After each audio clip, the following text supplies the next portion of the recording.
I'm so excited about this panel because, you know, as is typical of Verdexchange, there are enough people in the audience as well as on the dais that know how to actually make some sense of each of the tough topics that we're talking about. And what I love about these wonderful 5 people is, even as former chair of the CTC, I feel like the water girl for the dream team, because you have people who really know their stuff in so many different ways, and so I want to get to it for us. The other thing I want you to know is that I am so excited to have a panel of people who are not shy about talking about where we need to go, not just what's on the page right now, but where we're headed. And so without further ado, it gives me great pleasure to talk about port logistics and a 21st century 710.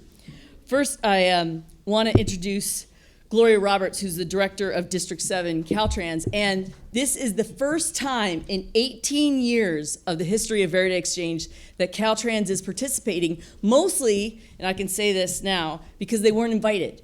Because frankly, this was an organization that was not considered an innovator, but all that has changed under Gloria Roberts, and I can tell you that Fran Inman, who we'll talk about a little later, and I, when we were on the CTC, it was such a breath of fresh air to have the work that Gloria Roberts is doing in Caltrans and all the experience she has to talk about meeting this moment with the type of projects and power and energy that we're going to need in order to truly move our ports from port to porch and the goods that are going to need to be moved and how we're going to do it, all while recovering from the fires, all while preparing for the Olympics, and all while still running an extremely difficult and complicated freeway network in California. So without further ado, Gloria Roberts. So our first question today is that for those attending the Verdexchange conference and don't have an idea about the value and the importance of the 710 to California's economy and logistics industry, especially moving goods from LA and Long Beach to their destinations. Can you tell us a little bit about what you are working on and what's been the process to create the current vision that you're working under for the 710 infrastructure and energy diversity? Sure. So thank you so much. Good morning, everyone. Thank you, Hilary, for the wonderful remarks and introduction. And so as the district director for Caltrans District 7, we cover all the state roads and highways in Los Angeles and Ventura counties. And so definitely we realize the significance of our district because our role as the nation's 5th largest economy is because of a large part of the goods movement that we have. And so we can't deny the fact of the importance and of the partnerships that we have with the San Pedro Bay ports. And so the 710 was actually built in the 1950s for goods movement. So the whole history of the 710 was built on the premise that it was meant to move goods for commerce and for trade. And so just to give you a little bit of data, right now, I think about the average annual daily traffic on the 710 is about 12,000 to 24,000 trucks a day. At any of the interchanges along the 28-mile stretch of the 710, we're going to see 12,000 to 24,000 trucks. And that's premised based on last year, I think the combined container volume from the 2 ports alone were about 20 million TEUs.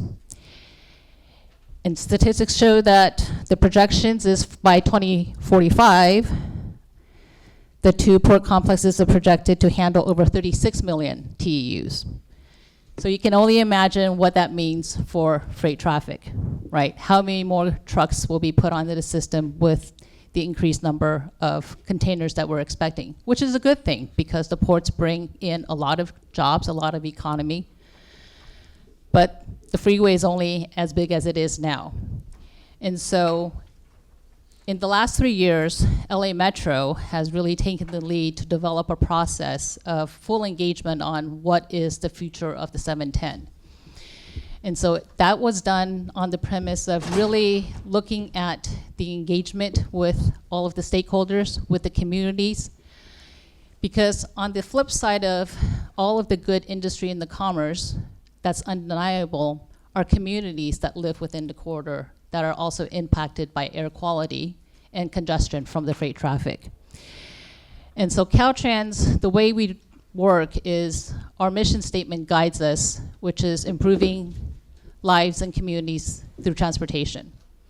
And our vision is to have a connected and thriving California. And so utilizing that framework, we worked with and partnered with LA Metro to come up with the Long Beach East LA Corridor Mobility Investment Plan. And so through that, we have a list of projects that we're prioritizing in terms of how we're going to move goods safely, efficiently, and also considering the health of the surrounding environment. But we have to do it within the existing footprint, because we had a project that was about 20 years in the making that just didn't go anywhere because it was expanding the freeway into communities, and which is not what the communities wanted. So we have to really think about where does technology and innovation come in. And so part of the discussions that I've had is maybe we think about truck-only lanes. How we incorporate clean energy is maybe truck-only ZE lanes, right?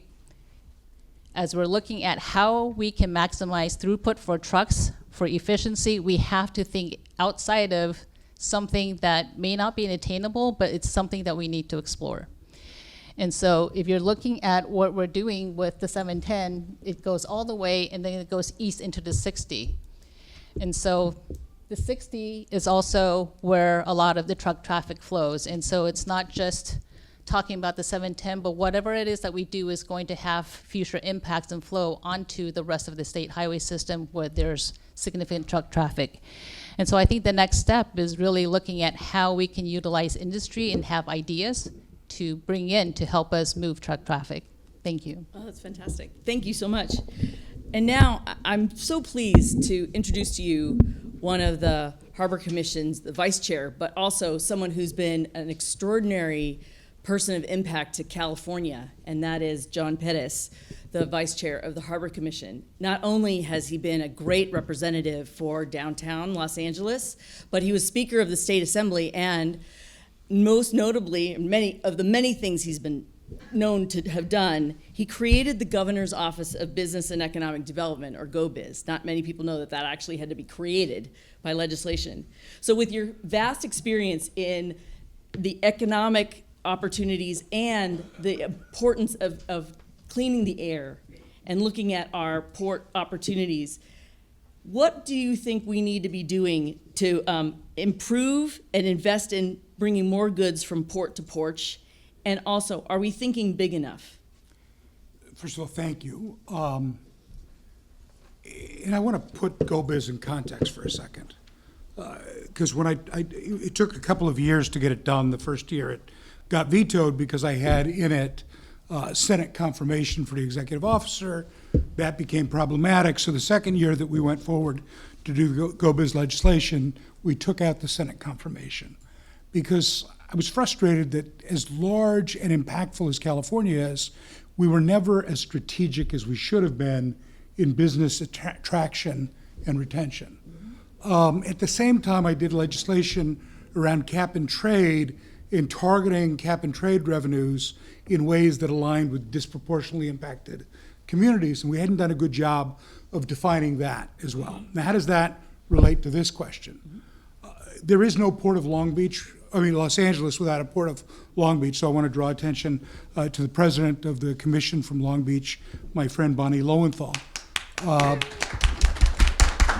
Bonnie and I served together in the legislature. When I was speaker, she was chair of transportation and really laid the foundation for a lot of these conversations.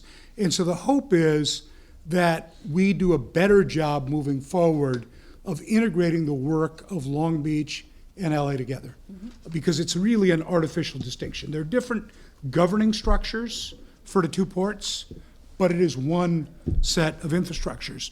I think you have a slide for some of the economic impacts. But LA, 130,000 jobs from the Port of Los Angeles for LA County, combined 186 with LA and Long Beach together. LA and Long Beach together, over 1 million jobs in the 5-county region. But we're still operating off of a clean air action plan that was designed nearly 2 decades ago. And it is good to celebrate the success we've had in achieving 18-year-old goals, but when it comes to technology, when it comes to innovation, 18 years ago might as well have been 100 years ago.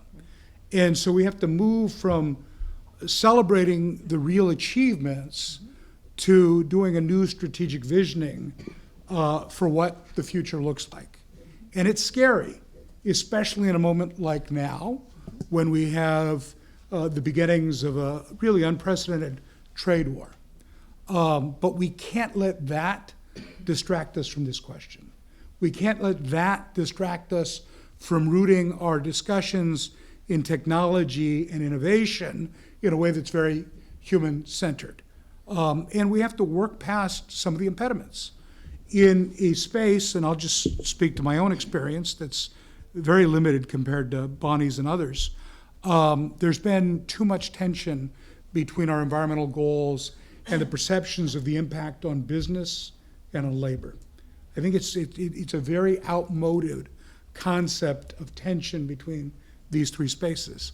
And so we've got to be innovative in figuring out a strategic plan that is mindful of impacts on business, but doesn't let everything be a scare tactic to avoid making progress. That's mindful of impacts on labor. And so, Hector De La Torre from the Air Resources Board and I have talked about this. I thought I was being creative, and he said, no, I've been saying it forever. We should be looking at increasing our volume, decreasing our economic impact, and protecting jobs at the same time. These are not unusual sets of goals for us to commit to. So how do we achieve the growths in volume that you're talking about and the economic impact that you're talking about while maintaining an effort to employ folks in comparable numbers, but allowing for innovation to protect job quality, protect jobs, but move us into the future? And so whether that means being more creative about things like not only dedicated truck lanes, but green gates at the port, looking at ways to do infrastructure that takes advantage of the partnerships, not only with the DWP, but in Long Beach's case, their work with Southern California Edison, who are other players in the infrastructure and energy space that we ought to be looking at. How do we take advantage of technology with respect to hydrogen as well? So in another hat, I was chair of the UC Board of Regents for a while. UC Irvine has spectacular research and technology around fuel cells. How can we be more aggressive at being the proving ground for so much of this? How do we look at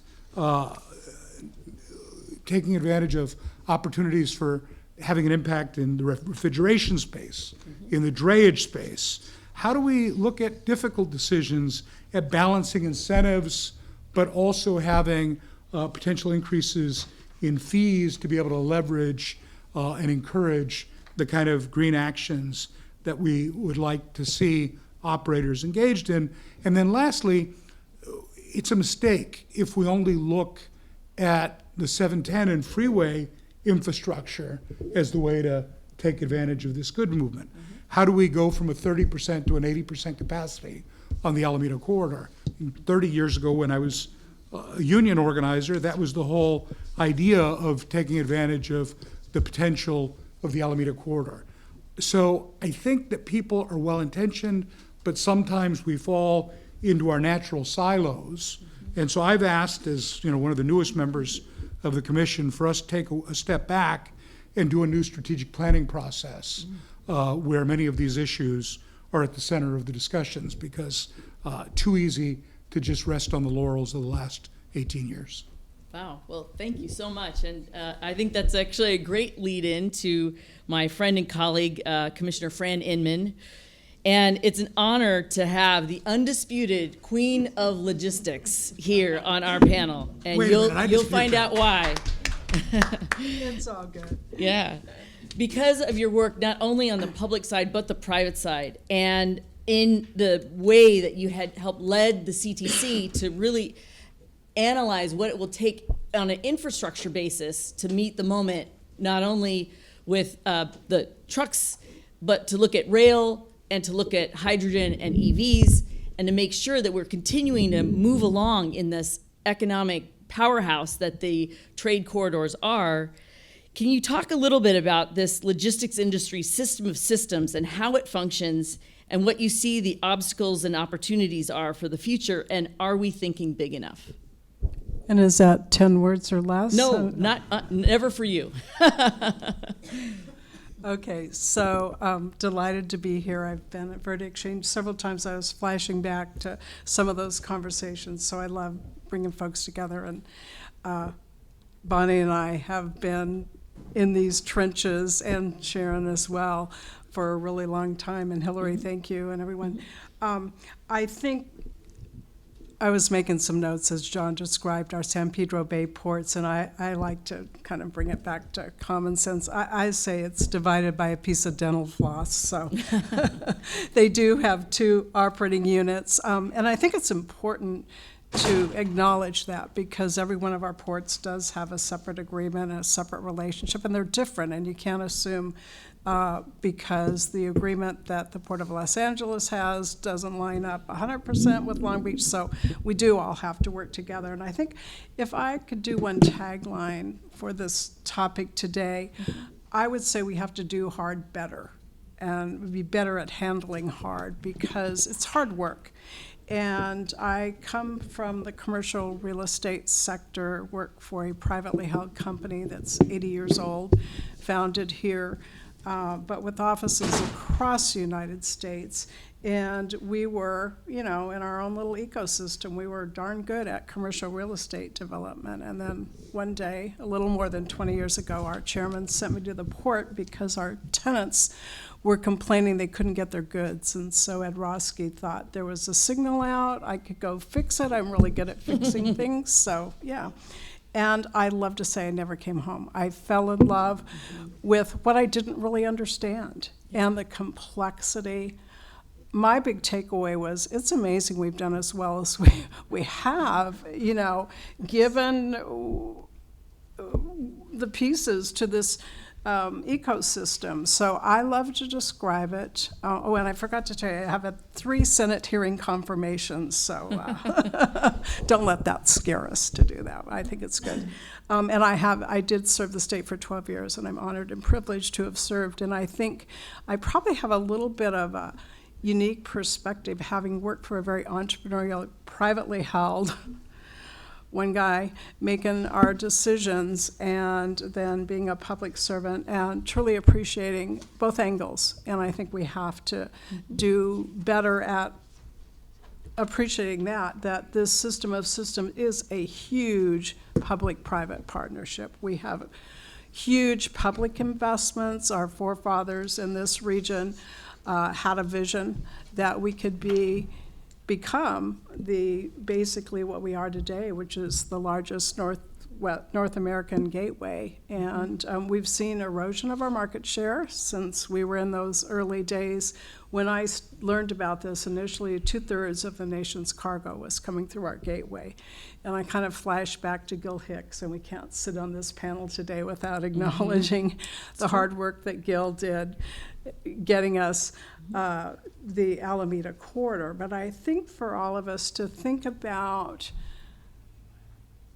the complexity of each of the different entities that we really need to come together. So that's why I really think do a better job handling hard. And if you look at the numbers that Gloria was talking about of 12,000 to 24,000 trucks, which, you're like, whoa. But what we also are told that's 5 to 17% of that volume. So if you can imagine that one corridor trying to accommodate that much volume, we have to be innovative and creative. Mode shift is tough, but can we do better? Absolutely, I think. I think that for all of us, we need to really be bold, I think, and figure out how to, I think it's bigger than a port strategic plan, obviously each entity, but what we need is really bigger vision. And I would tell you my training is all in finance. I learned all of my goods movement and the crown that I proudly wear just on the job. But I think we need to listen and really trying to understand the what ifs. And I don't know if you all went to the panel before this on the state of the clean truck market, but it was really fascinating to hear the update from our partners that have really been the innovators in the space talk about how hard it is. And that's been hard with a lot of incentives. And if you think that, at least on the federal side, a lot of those incentives are not going to be there. So how in the world do we keep moving forward, keep innovating? I think for all of us, I would just say that we need more focus on it. And I'm thrilled that you mentioned UC Irvine. I do totally appreciate the work that Steve Ritchie is doing down there. But we don't have more of those nodes. And when I was on the Luskin School Board and Frank Gilliam was there, he wanted me on the accreditation committee, and I said, no, you don't. You're a major UCLA sitting here, you got the San Pedro Bay ports, and where's the ton of expertise that, we need the academics, we need the practitioners, and we need to do it pretty fast. I mean, if you think of Gloria's comment about the 710 was built in the 50s, that's getting a little aged there, so. Well, I think that's a great lead-in to Annie Nam of SCAG, because you're doing some great work on regional planning and analysis to assist the economic growth and clean fuel future of the ports and the 710 freeway, and frankly, all the region's goods movement corridors. Where do we go next? So we're not working off a 20-year-old plan, and we're working off this year's plan and in the future. Right. Thank you so much. Really appreciate the opportunity to be here as well.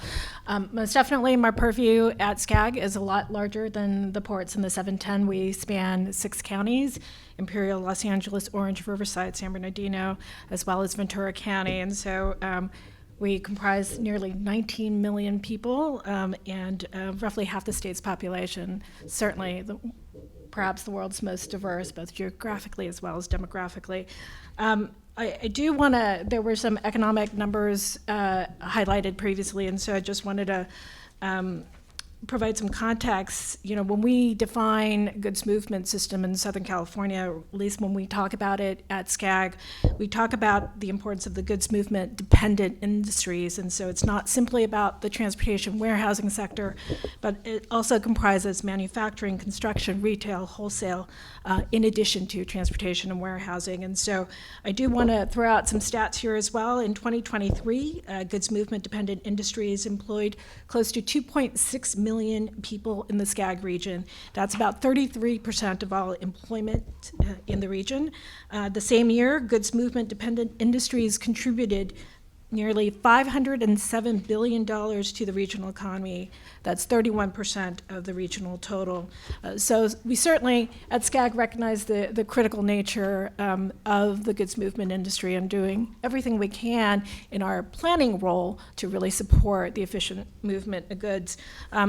As the Metropolitan Planning Organization for the Southern California region, we are required both federally to develop a long-range regional transportation plan, and at the state level, we are required to develop a sustainable community strategy, and we do this every 4 years.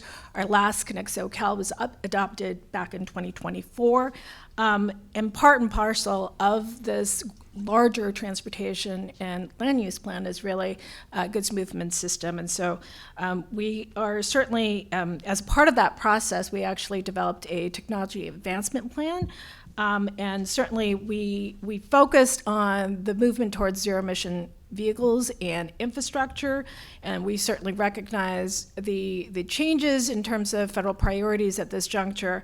That said, we do still recognize the importance of moving towards zero-emission technologies in light of the fact that the region we are a non-attainment area for criteria pollutants, and so there are, in addition to the climate change related impacts, there's, criteria pollutants that we certainly still need to address, and so it's an important area for us.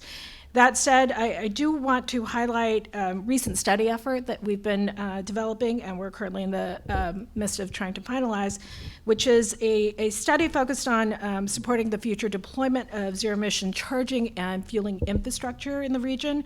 And the goal is to essentially develop a regional blueprint to help really envision a regional network. And we're looking at answering some key questions on how stations in the region may operate to serve different truck markets, recognizing that there is obviously long haul, drayage, regional distribution, and they all operate a little differently, and which means their charging or fueling infrastructure needs to be addressed accordingly. We are forecasting the demand for charging and fueling stations based upon, again, these different truck market types. And we certainly do recognize that many of the larger fleets have been developing or installing private infrastructure behind the gates, but we are focused on essentially publicly accessible infrastructure that's going to be critical, particularly for certain segments, I think in particular for the long haul segment. I'm not going to go into details about some of our preliminary findings. We are wrapping that up fairly shortly, but I do want to highlight some.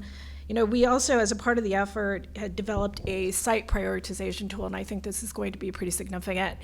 In our presentations to some of our policy committees, and our policy committees comprise our local jurisdictions, there have been lots of questions about how, where they site some of these facilities, right? And whether we have enough land to be able to, allocate towards these types of uses.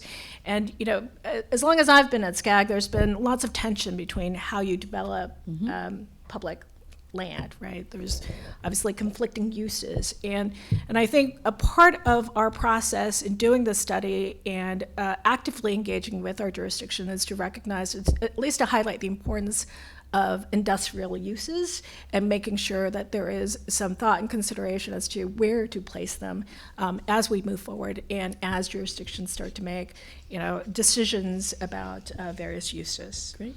And so with that. Fantastic.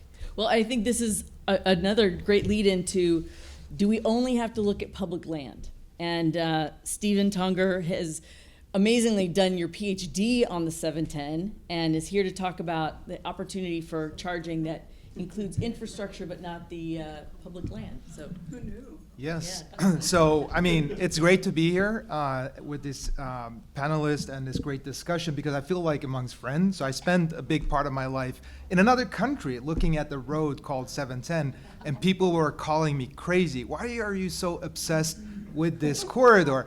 And I had been here in 2014, and I came here to study like a pilot with a catenary project, and I ended up meeting the Gateway, Dick Powell's, and I ended up interviewing over 30 stakeholders, LA Metro, Caltrans, the truckers, the communities, and I just figured that this is the way, this is where change will happen.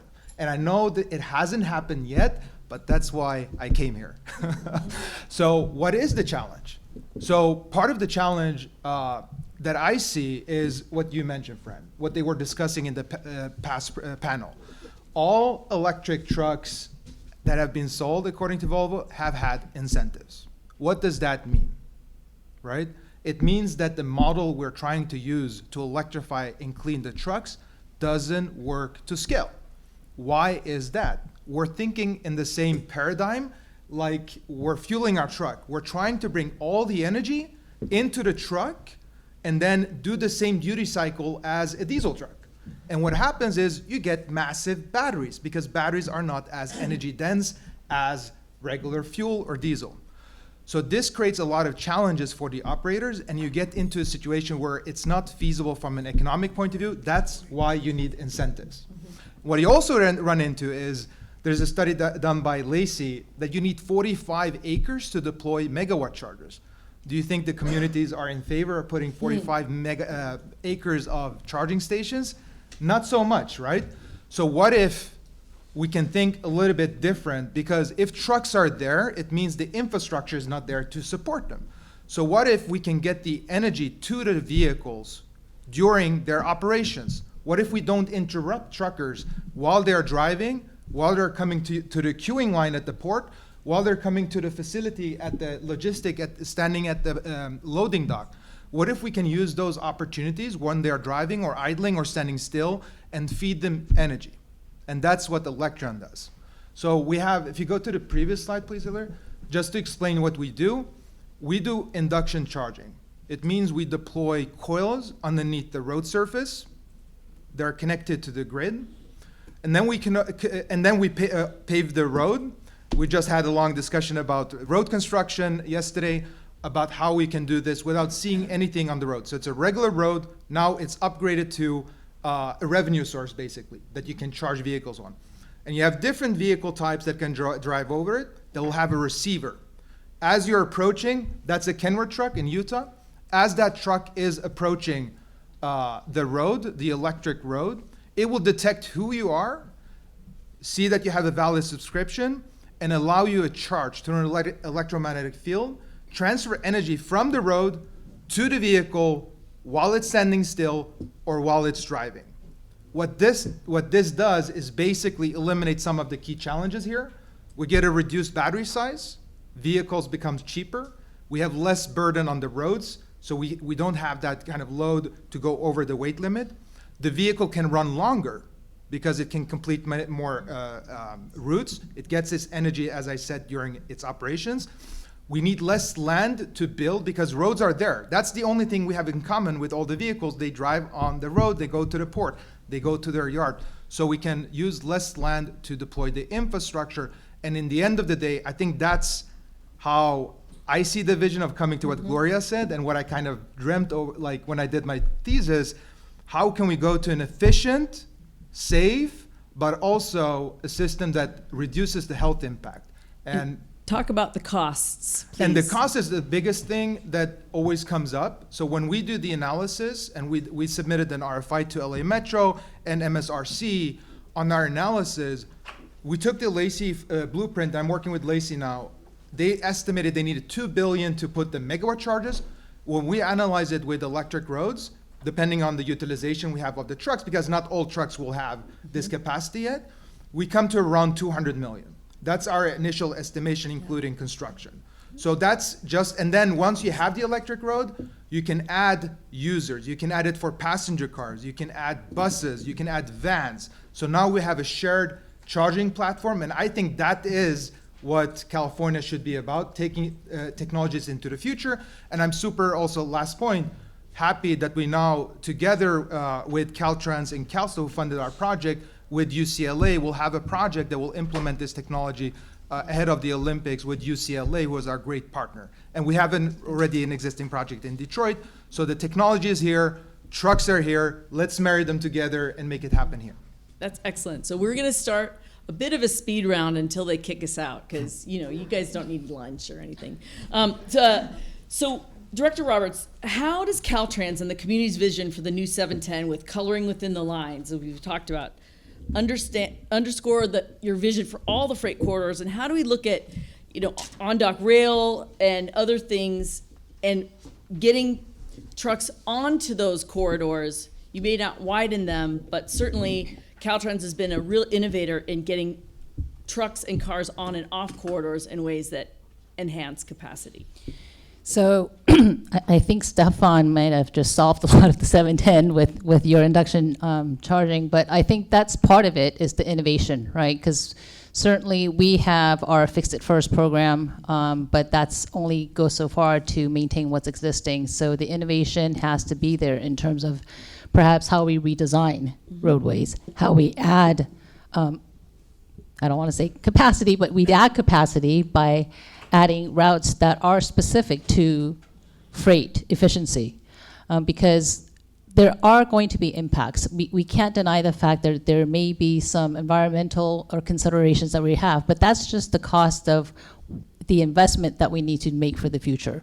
Because I think what has gotten here to where we are is we've kind of, to John's point, is we've kind of been paralyzed by fear, by the what ifs, and not being able to move forward. So I think we need to be bold and be able to at least test out some of these ideas and initiate some projects to move some things forward. Thank you. And Commissioner Pérez, in the Be Bold format and the Do Hard Better, right now we're in the midst of learning about the impacts of tariffs. And Gene Soroka has said, who heads the Port of LA, has said that currently for every one container that goes out as an export, we have 5 that are coming in as imports. Can you talk a little bit about meeting this moment and what you see as being bold and how we can increase our exports and move more goods and really continue to get to that capacity that Director Roberts talked about and that you envision in our Be Bold strategy? Yeah. So first of all, there's no quick way to replace the volume of import with export.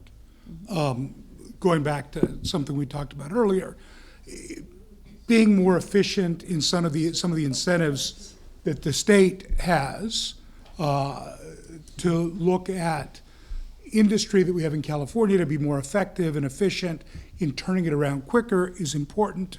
It's one of the things we charged GoBiz with at the beginning, especially with respect to the amount of agribusiness we have in California, and how little of that volume actually comes through LA and Long Beach.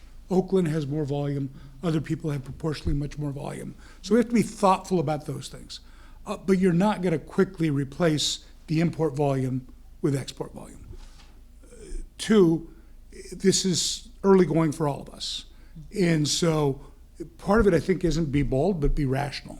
And stay focused and understand how we can engage in the public-private conversation that Fran made reference to look at the real challenges folks are having as opposed to some of the boogeyman challenges that exist out there and figure out what adjustments we need to make. We saw the challenges of COVID. We need to use those as learning experiences. We are going to have, very likely, significant down the road impacts from these tariffs. Hopefully, there begins to become a much more rational national discussion pushing against what I think is really an irrational approach at this trade war. And I'm actually optimistic to see a few members of Congress starting to have the conversation that, in fact, this exceeds what is expected in the balance of powers. And so you're not going to see the ports alone driving this change, but there has to be a broader national discussion. But the ports have to be a partner with the operators in figuring out what we can do to help balance their efforts. Yeah. I unfortunately am going to have to leave in a couple of minutes because I do have another obligation to get to. Sure. Well, then that leads very well into Fran, and you representing the private sector and a lot of what's happening in the logistics industry. What signals are you getting from USDOT? What are you learning about where they want to go and how you operate within the systems that are occurring right now? Well, let's say I haven't done as many trips to DC this spring as I typically do. But from those that I have, it's pretty clear to me that this administration wants to build highways. So I would hope that our timing would be so that in the state of California, and I'll speak beyond the 710 here, if they want to build highways, we have some highway work we can do. So I've said this over and over in my last 5 panels I've been on in the last 5 days. We need to think about what this administration, I am extremely concerned about the trade wars. I worry from geopolitical, I like our neighbors, and so trying to stay off the ridgeline so I don't get shot. But I think that we collectively And I think about it from our private business, and we've been through business cycles. You're not an 80-year-old company without seeing business cycles, and we've all been trained that when one door closes, another window opens. So I don't think we could over-communicate amongst our system partners to be aware of what's going on, because we also have lots of other policies that are impacting our communities on a whole number. And the education, I serve on the Association of Independent Colleges and Universities as one of the 2 public members on their executive committee, and so it's not my field of expertise, but I can tell you, it was just cross out the heading. Everybody is sitting there thinking, oh my gosh, what now? But the same kind of commitment, our education partners are extremely committed to delivering quality education. And so I think for all of us to really look at what could we do short-term, mid-term, and longer term. And sometimes when it gets a little quiet on one front, then maybe you can have some really good, innovative discussions that you wouldn't be able to have. Annie is very modest and not really giving herself credit for all the work she's done on the sector. But she is the point person for freight for the Olympic Games and our World Cup and all our other special events that are coming here. And I, of course, was leaning on her boss, Comey, way back, saying, hey, buddy, there's lots of talk about all the individuals are going to go car free, but we still need to move goods. So we not only will have our 19 million folks, we hope to have 3 million visitors and games that need good logistics support. So I think maybe in that we can try some innovation, because we're going to have to hit a home run, and I think so for all of us. So I think, having Gloria with us here, you've got a lot of partners represented, and I don't think we could sit around the table too often to communicate like what's keeping you up at night and what could we do together. Well said. And Annie, maybe we'll have you wrap it up, because we did see the stink eye from David Abel. But I'll sneak in. But given what you are planning for those global events, and that the 710 and the 5 will still be operating goods movement corridors through those global events, can you talk about what SCAG is planning and working on that is going to help keep this goods movement industry and the logistics industry that does represent a third of our economy in the 5th largest economy? Yeah, I can just briefly highlight the fact that I mentioned Connect SoCal plan earlier. It's a $750 billion plan. Roughly about $60 billion of it is for goods movement. Some high priority initiatives, truck bottleneck relief program. Roughly, we anticipate something around $5 billion that we had highlighted previously. Also, an integrated rail program. We did a comprehensive integrated freight and passenger rail study. The interaction between passenger and freight rail system is very critical. And so looking at demand, both on the passenger side as well as the both containerized and non-containerized cargo that goes on rail is going to be pretty significant. And we anticipate something like a $20 billion freight rail strategy. So pretty sizable price tag. I do want to, we've got a strategic plan was mentioned earlier. We've got further planning in the works for a comprehensive sustainable freight plan. But what I did want to plug, there was an earlier conversation about incentives. And so we're still pushing forward on incentives with resources that we do have. I do want to highlight that we have what's called a last mile freight program that we're just completing. We funded roughly about $17 million in award for $100 million in project implementation. That's coming to an end, but we are expanding that with a $50 million rebate program that will go towards Class 4 and Class 5 medium-duty trucks. And this is, we are a subrecipient of an award for the carbon pollution reduction grant program. It is the last, perhaps the last remnants of the EPA grant that we are still working to execute. Do you have the money already, Annie? We do have an agreement. And we are moving forward. And that's a part of a larger $500 million program for the region entirely dedicated to goods movement. So there's significant opportunities there. I also want to pitch that SCAG is now in the process of, we actually have an open call for projects for CMAQ and SCBG. These are federal dollars, but they are formula dollars, and so we put out a program guidelines. High on that priority list is goods movement. It's a $1.2 billion program over the course of the next 2 years, and so we certainly want to work with our jurisdictions to ensure that many of our goods movement initiatives are funded. That's fantastic. Well, I want to, you can say one last thing about Electreon and what your next moves are, and then I think we're going to wrap up today. I think just the key that I found for success is collaboration, engagement with the different stakeholders, because you mentioned complexities, and Fran, I think this system perspective, that's the only way we can solve it. And there is funding. I think this is the time to innovate, to have ideas that can actually scale, so we don't invest either into a roadblock or not do anything at all. So I think finding realistic targets, we can work with operators, we can work with the agencies, get the data we need to get confidence, what we don't know, uncover that. So collaboration is my only thing for success.